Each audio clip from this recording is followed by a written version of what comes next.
Okay. I'm kind of losing my fucking mind right now because they just dropped the watching and the watching and dreaming promo a little bit ago, and Jesus Christ, bro. Uh okay, this was not like a planned video, but I just wanted to like express thoughts and like theories and everything. So no script or anything, because I just want to get this out like really fast. But holy fucking shit, bro. Like, oh my god. Okay, so I'm gonna try to do this fast. I really don't want to have another hour-long video. But anyway, okay. Let's just start breaking this shit down, because I have so many thoughts and so many questions, and yeah. Alright, so the trailer opens with this shot right here, and we see there's like this tile flooring, and then this light glyph here, and a hand. This hand is definitely Amity's based off of the fingernails and the outfit, but you can tell that she's puppeted, which, damn, bro. To me, that's pretty much confirmation that the entirety of the Hex Squad is going to get puppeted, probably right at the beginning of the episode. Now, trying to figure out like a timeline of events for all of these shots is really difficult, and I'll explain more about that later.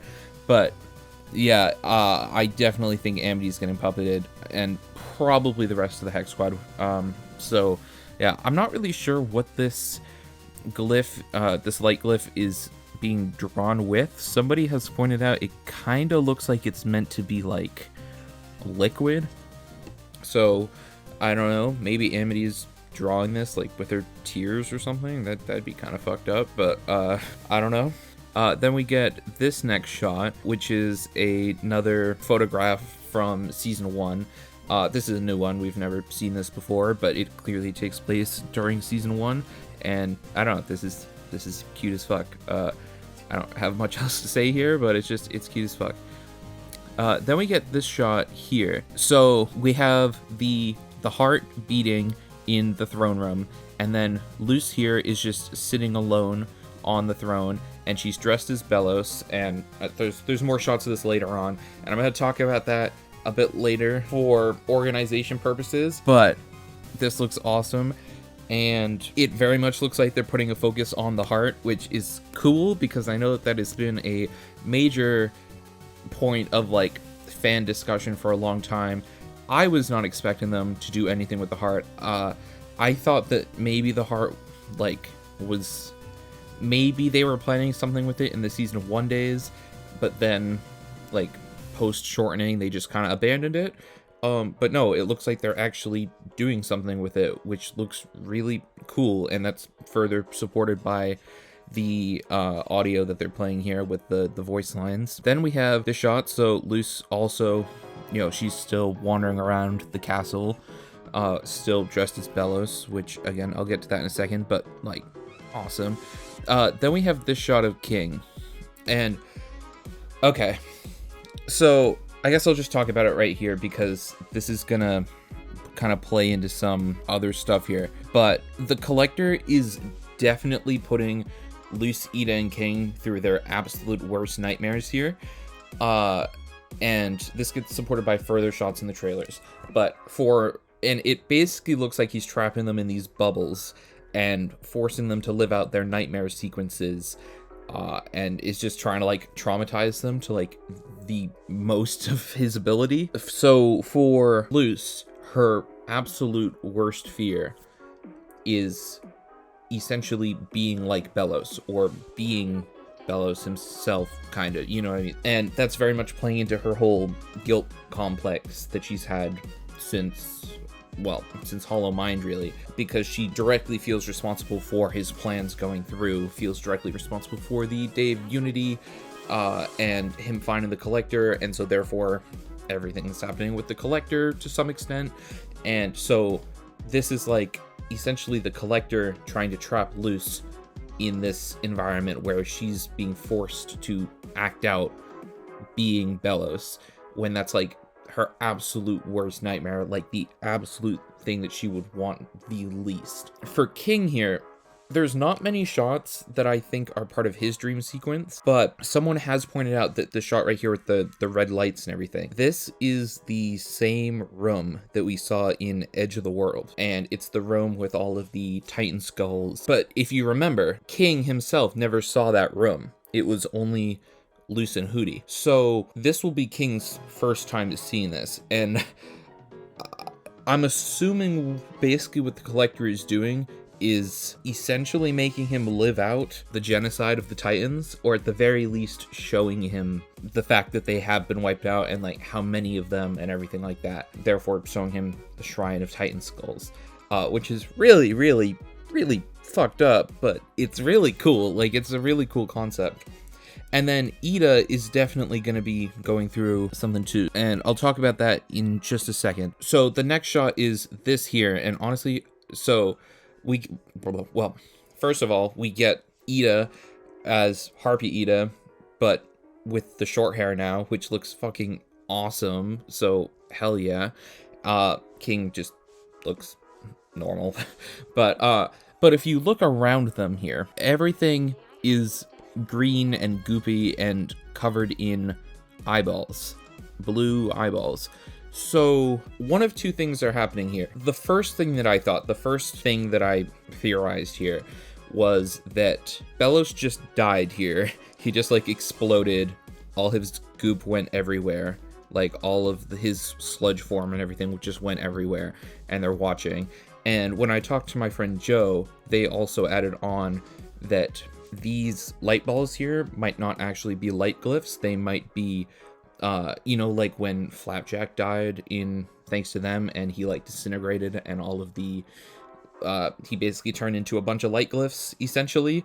That could be Bellows disappearing, or like, withering away, because his sludge form is caused by the consumption of palisman. I don't know if that's the case, because he did kill all of those souls in Hollow Mind, so I don't know if that would still count, but like their essence was still affecting him, so maybe. The other thing that could be happening here, and we'll talk about this a bit later too once we get to those shots, this definitely could be Bellows possessing the Titan, and honestly, that's like fucking insane, but it's pretty likely considering what we see here. So here, we'll talk about that in a second though. Then we get another shot here of Harpy Ida. She looks fucking awesome. I think that this is definitely part of her dream sequence based off of like a shot that we see later. Yeah, it just looks really cool. Like every single time that Harpy Ida shows up in the show, it's a fucking incredible scene. So I'm wholeheartedly expecting this to be fucking fantastic. Like every Harpy Ida scene, like they save her for some like the best scenes. So like I am wholeheartedly expecting this to be fucking fantastic. I also just like the lighting in the shot too, but yeah. We get this shot here of Luce's hand about to go into the portal. So this is probably at the end, either when she's returning home or something, but she does still look to be in the Azura uniform, so I'm not sure. It could be right at the end there, or it could be her trying to go back into the in-between realm to meet the Titan that we saw in For the Future, especially because this portal has like the galaxy ripple things, like when it's a working portal, you see this for a few seconds and then you see the actual location, but like here you don't see the actual location, which matches with what happened in Thanks to Them, which means this could be bringing her to the in-between realm instead. So probably something to do with that Titan then. The next shot, Lilith right here, puppeted again. They fucking got her ass again. I don't know, that's interesting direction, I guess, because they had her show up in the opening of For the Future, like immediately get puppetified, then get unpuppetified off screen, have like 2 scenes, and then get puppetified again. Okay, sure. And then right here we have Lucis Bellows again, which by the way, she looks fucking awesome in this outfit, by the way. Like this is like you wouldn't think that she would, but like it actually like looks really good on her. But yeah, and then right here, so we have another shot of her as Bellos. Again, like I said before, this is definitely part of her own nightmare sequence, and the Collector is definitely trapping her in and making her live out this fantasy of being like Bellos, because her absolute worst fear is being like Bellos. Furthermore, we get this shot here of a bunch of petrified, Bonesborough citizens. So we've got Morton, Derwin, Basha, and Matholomule. And this like, when I first saw the trailer, I was like, holy fuck, wait, what the fuck, did they just kill Bump? But, no, this is definitely part of the nightmare sequence. And this is just the Collector adding insult to injury, because now not only is it like, haha, I'm making you live out your worst fear as a fascist genocidal dictator, but now I'm gonna actively show you people that you know dead and you killed them. Which is like, really, like, goddamn, bro. Like, the Collector is pulling like no punches here. But yeah, that's awesome. Then we get this shot of Bellos possessed Rain. They appear to be back in that galaxy planet place from, For the Future. I'm curious why. Maybe Bellos is grabbing something here. I don't know why this star here would be relevant, unless I don't. Could he maybe be using this star to like fly over to the castle, because we see him in a later shot in the castle? Could he be using this star to like fly over to the castle like how the Collector did last episode? Maybe. That might be a stretch though. I feel like the Collector like conjured that star. I don't think that I don't know. I don't know, maybe. We'll see. And then we get this shot right here of Rain fucking suffocating in Bellos sludge. Interestingly enough, they are not puppeted here anymore, which is interesting, especially because we saw that Lilith and Amity are still puppetified. So, like, I don't think that the Collector is unpuppifying people, but also Bellos doesn't have the power to do that, or he shouldn't at least. So I'm curious how this happened. Their glasses are also cracked, so interesting. And they have these scars here, which very much look like tears. So maybe they actually were crying back in For the Future. Very much a possibility. Which, damn, bro, if those are gonna be like permanent scars, that's really fucked up. And I know that like after they got possessed, everyone in the fandom was like very much hoping, oh well, since they're puppetified, maybe they won't have permanent scars. But this I don't know, it's not looking good. And then also, you can see here too that they're trying to whistle. Like, you can see they're trying to escape. They're trying to pull one of these, but they're being suffocated before they can actually do that. And goddamn, bro, like, it looks kind of brutal. Like, ugh. And look at all like the eyeballs and like there's like mini tendrils coming off of those. It's very, very weird. And then they are clearly, like, Rain and Bellos are clearly in the throne room right here.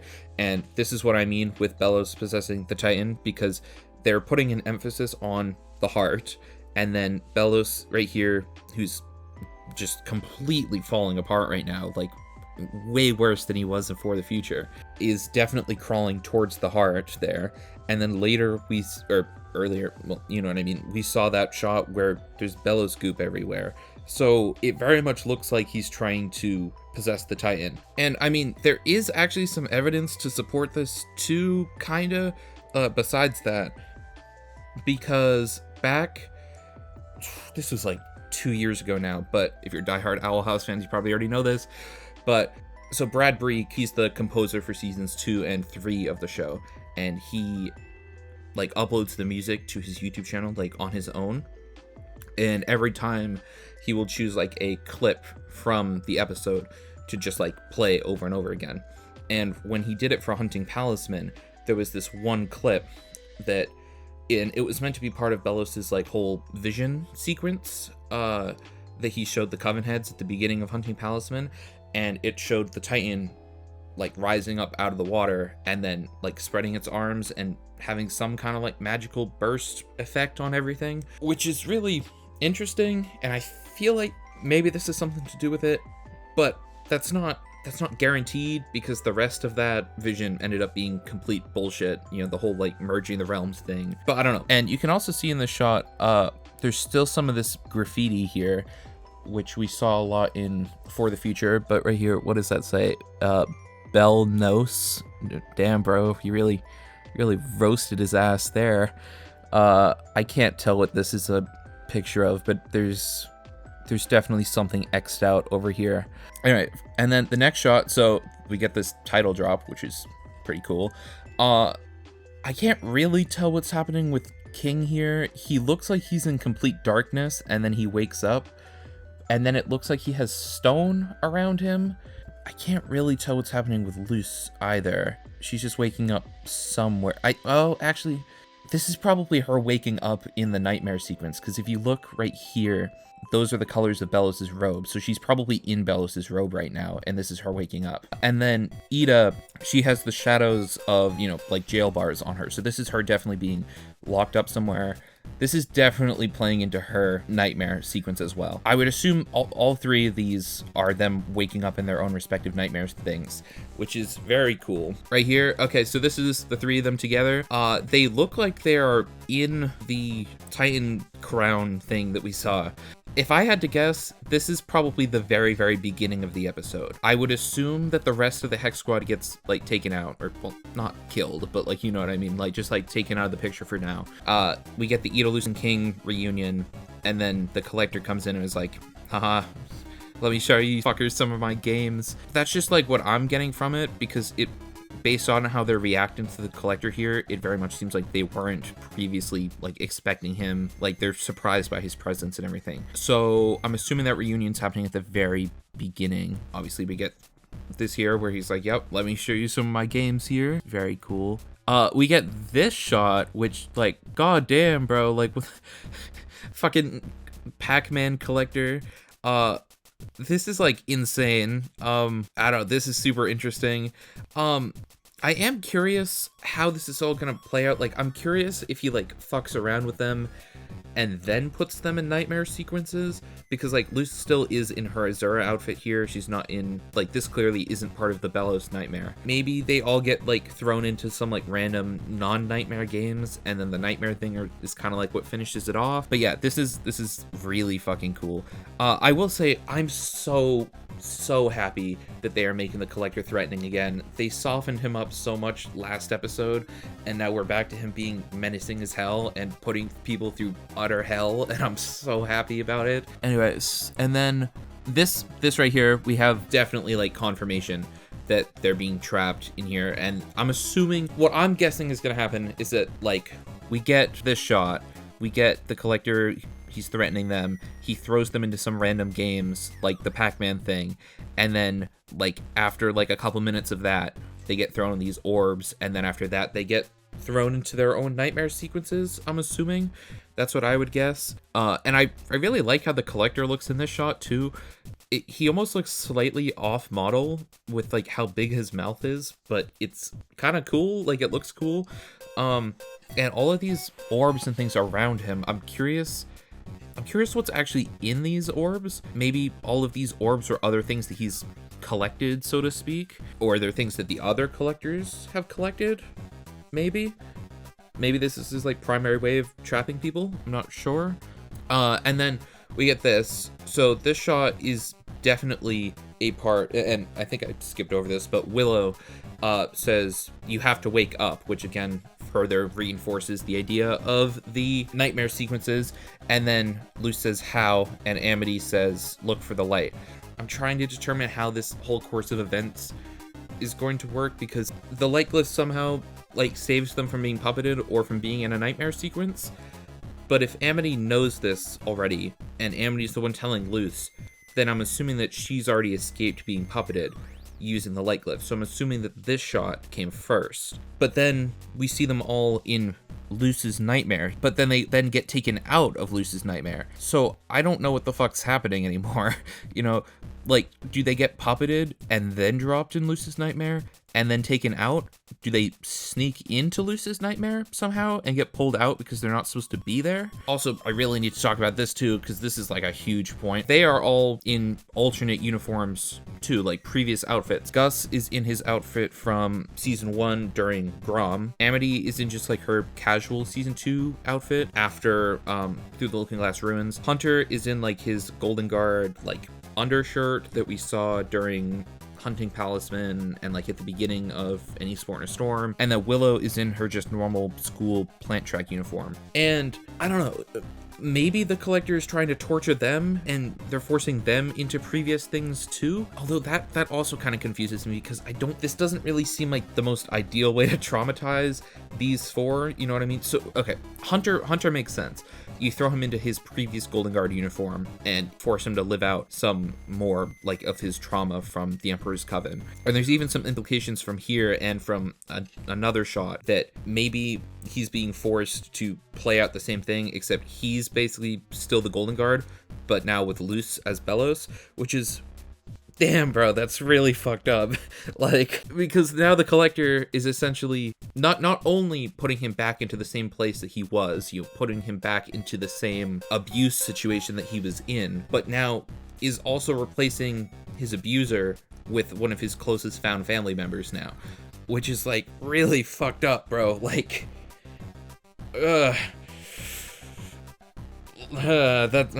that's nasty. Like, I don't know. Again, collector's pulling no punches here. But anyway, for the others, Willow is in just like her normal plant track uniform.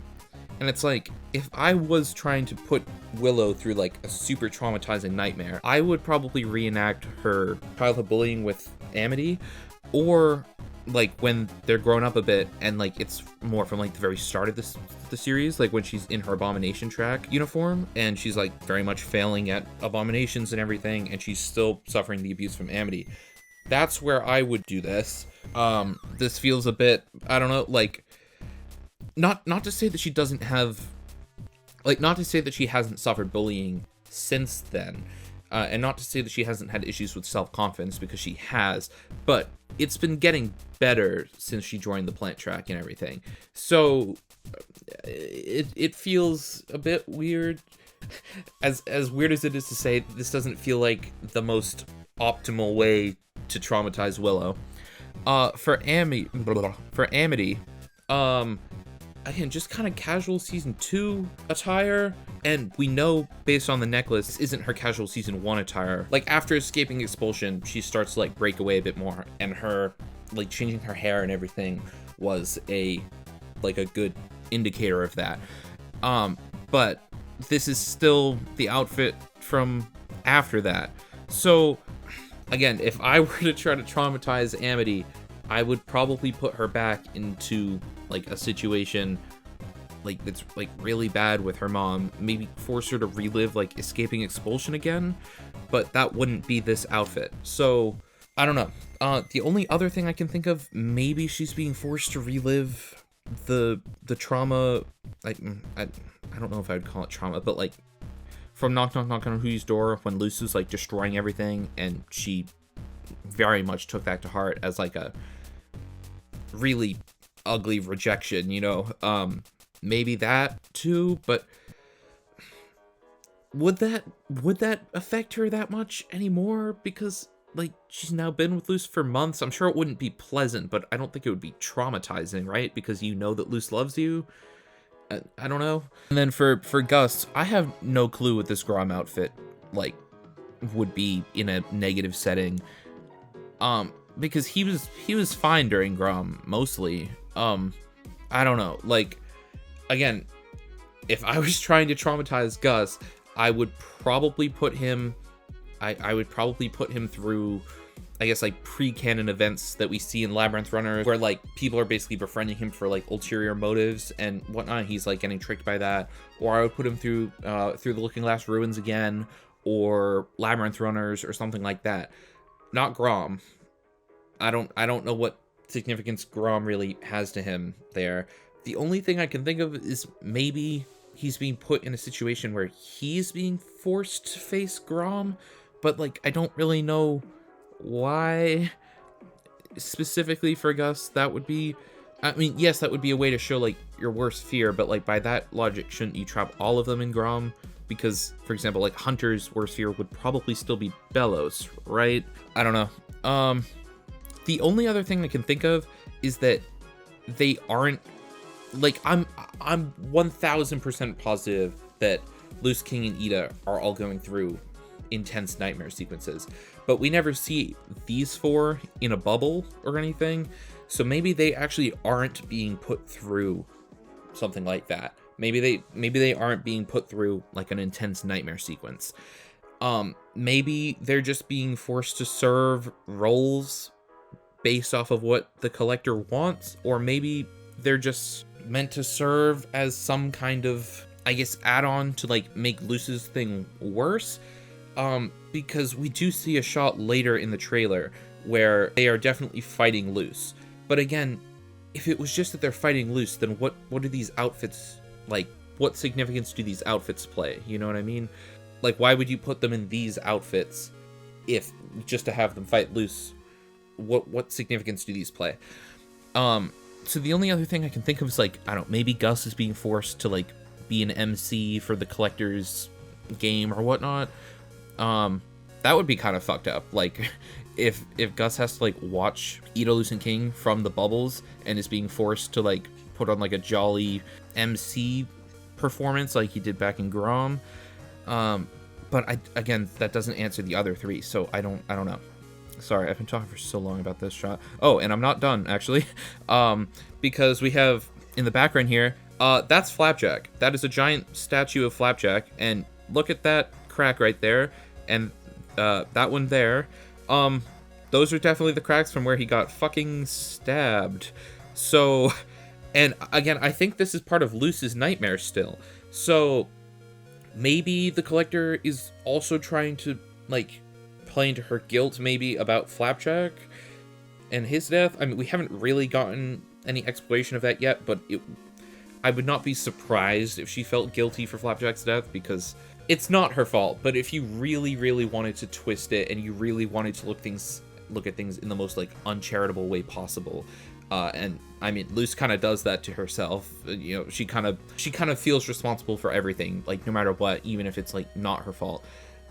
Technically, her, like, dismissing Hunter, saying that Bellows was there at the Halloween party, somewhat kind of led to those events. Not really, but, like, you could kind of play that. And then we have this shot here, where Gus is in the archives. Like, these are definitely the archives. He has Amelia here in a puppet thing. So it looks like they're trying to save people from the archives, but again, I have no clue where this plays into it either. Also, it looks like Emmeline, you know, his palisman here, it looks like it's failing, or I don't know, or oh, maybe it just gets hit by a rock. I think it just gets hit by a rock. My bad. I don't know why it would be collapsing either. Interesting. And then, so I guess my theory would maybe everyone in the Hex Squad, except for Loose King Ida, get puppeted and then use the light glyphs to unpuppify themselves and then try to save everyone else in the archives. And then the collector realizes that they're free and, like, throws them into Luce's nightmare to, like, make things worse for her or something. That would be my guess. We get this shot of Luce running out of the castle. Curious what she's running from. She does have String Bean in full staff form. She also doesn't have the cape part of the Bellows cloak on anymore. We get this right here, which this is definitely, like, right after the end of For the Future. Like, this is, like, immediately after. This is the only appearance that Camila makes in this whole promo, so, like, where the fuck is she? But yeah, this is definitely right after For the Future, and Ghost is, like, very much agitated. This is Ida, and she's bursting out of the conformatorium. This is what I was talking about with her nightmare sequence. This is definitely, so, and because we saw her being locked up. So this is definitely her being locked up and that's gonna play into her nightmare sequence. I'm curious what direction they're gonna go with her, because based on what we've seen, I don't think that it's gonna play into the curse, really, because like she seems to be fine with that and being able to turn into Harpy Ida and whatnot. So I would say this is probably going to play into her losing her freedom and like being locked away by like the Emperor's Coven for like wild magic and whatnot, or more likely, because I think this would affect her even more, in some way she's gonna be unable to like save her loved ones from something. Maybe she gets like locked away in the Conformatorium and she's like unable to save Luce and King as they're in danger. Maybe she's forced to watch them die. If Dana and everyone could get away with that, I don't know. Maybe they can because it's just a dream sequence. I feel like that would like really fuck with her, so that's my guess. That's something based on, but we know for a fact that she's being stored in the Conformatorium and then she's going to escape using her harpy form. Then we get this shot, Luce casting a light glyph.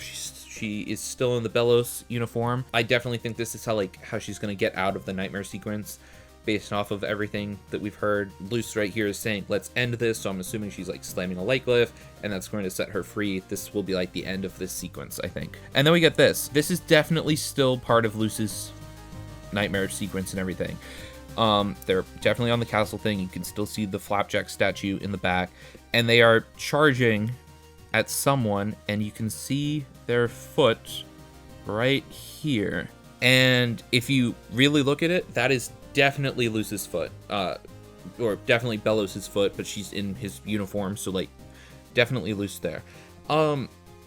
This also raises a ton of questions for me, because it looks like Luce has free will in here, at least to some extent, or else she wouldn't be able to use the light glyph. She wouldn't be able to ask Amity how to get out. So it looks like she has free will. And it also looks like the Hex Squad has free will. So why are they fighting her exactly? Like, how is this working? Is someone here under mind control? And Hunter also isn't charging here. It's just Gus, Amity, Willow. So I don't know, maybe Hunter's going through some PTSD or something right now, because by like seeing Luce in the Belos uniform. Maybe Hunter's going through something else. I'm not sure. They don't really show any close-ups of Hunter in this, so maybe they're trying to keep whatever he's going through under wraps as well. Maybe he's going through some Flapjack-related PTSD from that statue in the back. Who knows? But yeah, we know for a fact this is the nightmare sequence. I've seen some people try to say that this is Luce's mindscape, but like, guys, how? Where are the trees? Where are the portraits? If this is a memory, what memory is she Belos? Like, no, this is definitely a collector-induced nightmare. This is not her mindscape. And then we get this right here. So Gus using glyphs also in the archives. I'm curious why he's using glyphs, because in a second we also get this shot here of Willow, and she's using glyphs. For Gus, it makes sense kind of to have something offensive if he's trying to like, I don't know who they would be fighting in here. Maybe the Collector's star spies or whatever. But for Willow, it doesn't really make sense for her to be using glyphs unless something's happening to their magic. I'm curious if something is happening to their magic. I don't really know why, because if Belos possessed the Titan, then you would think that the Titan-related magic would be destroyed, right? So, like, glyphs would be the things that don't work, right? It wouldn't be natural magic, because glyphs command the magic of, the Titan, the magic around them that's on the Titan, where witches themselves are born with bile sacs. So, like, they were able to use magic in the human realm and everything. So, it's a bit interesting. I don't know. Maybe nothing's happening with their magic and they're just, like, spicing things up. I don't know. It is very cool, though. Gus looks awesome, as always. And Willow also looks really fucking cool. I like the wind in this shot. I don't know why she's chewing on a glyph, but whatever, it looks cool. I'm curious what she's holding right here. maybe that's a puppified person. You can see one of the Hex Squad teachers and puppified Terra in the back. I think that there's another Hex Squad teacher, like, right behind Willow there. But yeah, I'm curious what she's holding. But, this shot, this might be the craziest fucking shot of the trailer. What the fuck is this? Like, what the fuck is happening here? Ida and King are just going fucking apeshit right here. They are in these massive beast modes. What the fuck? I don't know what's happening here, like, whatsoever. I mean, Ida obviously looks somewhat like her normal beast mode, but, like, she is missing an arm still, which I think would probably transfer to the normal version, but, like, I also think she has 6 wings, I'm pretty sure. Yeah, look at that. 6 wings, possibly 6 legs? Like, what the fuck? And then King, I mean, there's not a ton of differences with King. It's mostly just he's a lot floofier, and obviously a lot more teeth, and then, well, the glowing eyes and mouth or tongue. But yeah, like, what the fuck's happening here? I can't really tell what's happening in the background either. It looks like there's some sticks or something, but, like, I don't know. I don't know what's happening here. The eye colors for them do match the bubble colors that they were put in, so I'm assuming the collector is behind this in some way. That's probably obvious, but, like, and then if you do look really close, they are crying.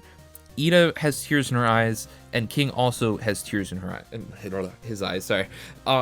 Which makes me think that they're being forced to attack someone that they don't want to, probably lose. But again, where is this happening? Again, did Ida and King get done with their nightmare sequences, and then the collector is like, oh, okay, well, let's play a different game.